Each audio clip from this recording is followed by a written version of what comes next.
Oscar Pistorius is now a free man. Welcome back to your channel. Please don't forget to like and subscribe and to share, as well as to hit the notification button so that every time I post, you're the first people to know.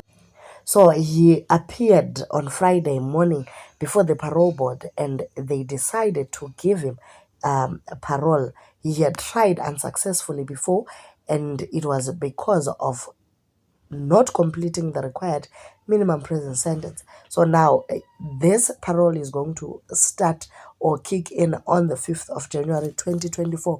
At least he still gets one more Christmas and one more New Year in prison.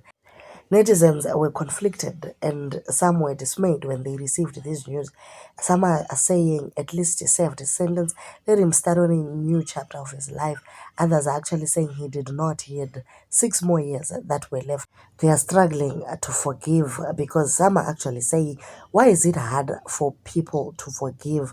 We really don't care whether he's in or out. Can't he be forgiven like every other criminal?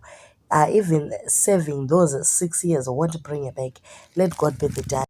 So this is what most netizens are saying. They are actually, some are happy, some are divided. They don't know what to think.